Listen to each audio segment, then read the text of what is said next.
and Human Services Secretary Robert F. Kennedy Jr. says he knows who is to blame for the lack of information surrounding the rise in autism rates. Today, he criticized his own agency, the CDC.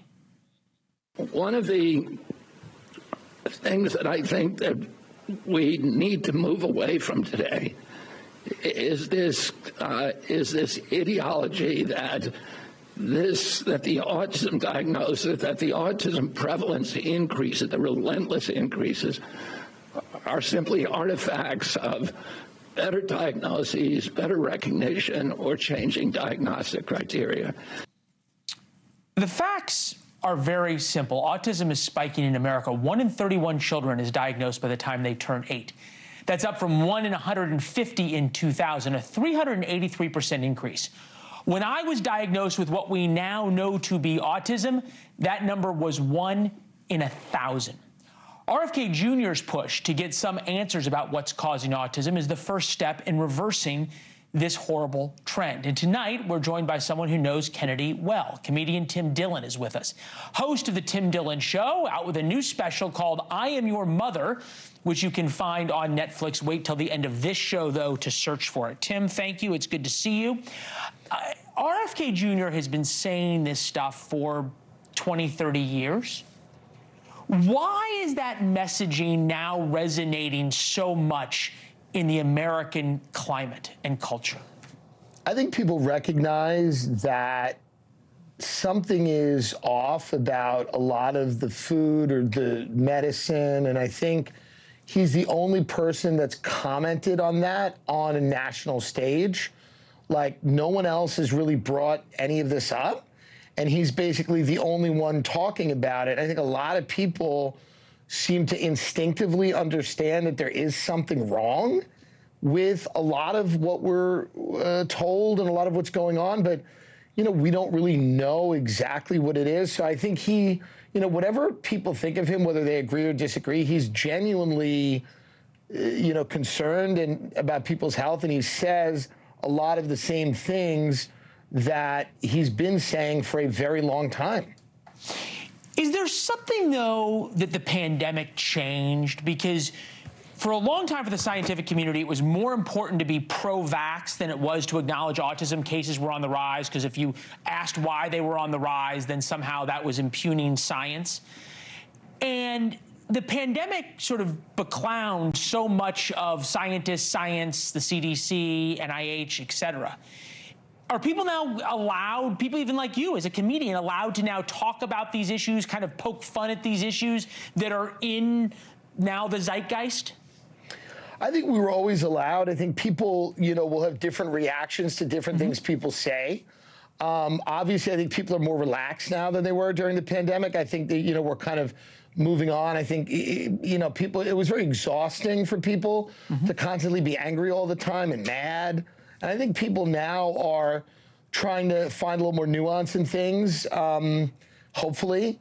And I think with RFK, like, he really has a background, you know, fighting a lot of, like, polluters, trying to make water cleaner, air cleaner, trying to make the planet less polluted. And I think he brings a lot of credibility. So a lot of the people that don't love what he says maybe about other topics certainly appreciate, you know, what he says about the environment. Yeah, I don't agree with him on everything, but I think he's a genuine person who believes what he's saying. The other issue that he's brought up and now is being discussed as the public health crisis that it is, right, is obesity in America. Yeah. Public health epidemic of the highest order. But for a long time, if you talked about obesity directly and what people were eating, it was fat shaming. And it was more important to sort of be accepting and inclusive than it was to be factual about what happened. We heard him talk today about what autism is doing, and I think this is probably more about severe autism, to so much of America. Take a listen. Autism destroys families. More importantly, it destroys our greatest resource, which are our children. These are kids who will never pay taxes. They'll never hold a job. They'll never play baseball. They'll never write a poem. They'll never go out on a date. Many of them will never use a toilet unassisted. That's true for the more severe cases of autism. It, we now know, is a large spectrum. But again, you used to not talk about those kinds of things. It was sort of everything was behind a closed door. You found an enormous amount of success in having these very frank conversations on your podcast, in your specials. Why is it okay now? Well, I mean, in fairness, I would say, you know, the pendulum tends to swing back to rational behavior most of the time because, like I said, I think people get exhausted by pretending things aren't the case. I mean, Michelle Obama tried to do a healthy lunch initiative, but again, yeah, that didn't work. She ran up against people that were kind of against her being critical of people's bodies and whatnot. You know, people thought it was an attack, like you said.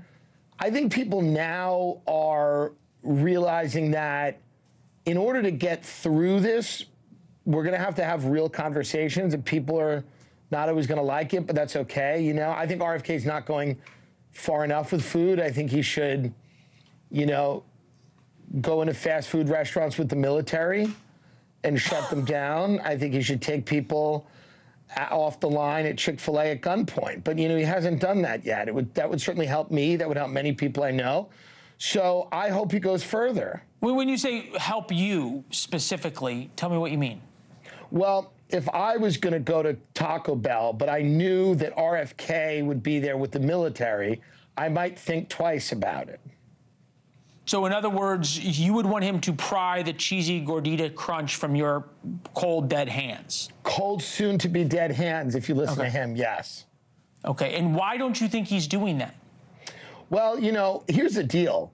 Nestle probably has more power than the CIA. I mean, he's up against some very big, well-funded players that have been funding, a lot of the body positivity stuff is funded by the junk food industry, and they want people eating stuff, and they want, you know, the standards to be relaxed and things like that. So, I mean, these are mega multinational conglomerates with a lot of money who are very well funded, and he's got his work cut out for him. It's going to be really hard. The other thing that he's been very outspoken about is SSRIs, antidepressant medicines in the pharmaceutical industry. You make a big point to talk openly, not only about your issues with mental health, but your mother's as well on your specials. Take a listen. I know anxiety and depression are bad. I get it. I've had them. I know they're bad. But you know you have them. You'll tell people. You'll go, I'm depressed. And they go, that sucks. If you went up to my mother and you were like, Patty, you're a schizophrenic, she'd go, oh, really? Just because they're poisoning my food. Do we have a danger in America now of making it almost in vogue to have a diagnosis? Yes, I think there's a lot of people that are going to cynically exploit the climate that we're in now, which is more aware of mental health issues, which is ultimately good that we're more aware of them, but there are people that are going to be diagnosing themselves because they watched a TikTok or using these things cynically to, you know, advance themselves or to, you know, create some type of personality. So absolutely, I think there's a danger to that. There's also a danger to listening only to pharmaceutical companies who have a huge interest in the profit model of people being sick. And I think that you have to listen to a bunch of different people. I don't think you should only listen to for-profit pharmaceutical companies who have a financial interest in more and more and more people.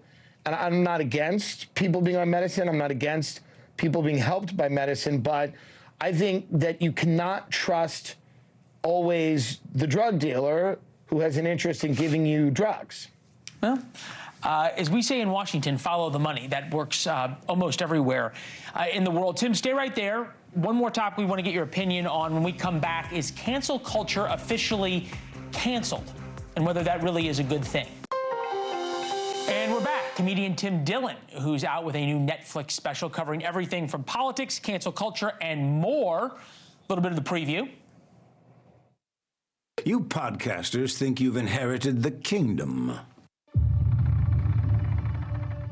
Hold on, I'm going to have to call you back.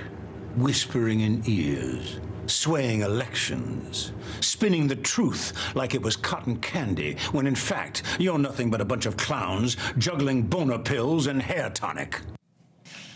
Quite the visual. Kevin Spacey is now back, uncanceled.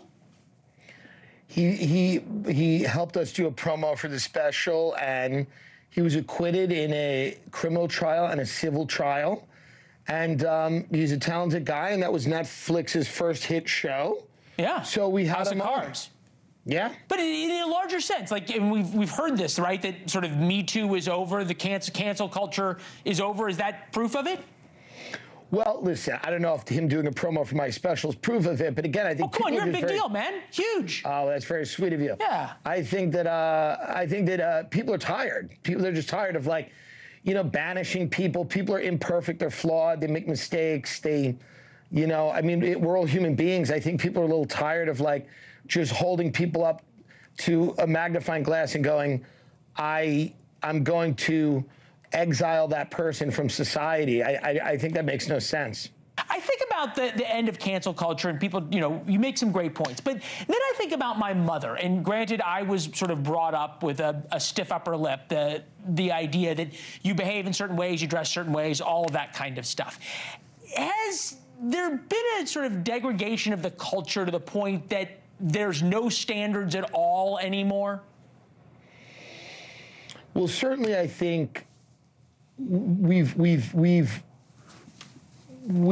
made individualism into a sacrament, and maybe our highest, holiest sacrament is that you should pursue what is good for you all the time. And I think often that comes at the expense of the collective. So I think that, you know, for example, there are other values in society other than maximizing the amount of freedom everyone has. I love freedom. Everyone wants freedom. But, you know, you also need a functioning civil society. You need people to adopt certain standards. You don't want people living on the street. You don't want people using drugs in front of your children. You want safety. You want a climate where you can have a business. You want these things. And, you know, in a lot of great American cities, you've seen, you know, certainly the downtowns be, you know, taken over by kind of this very sad and unfortunate,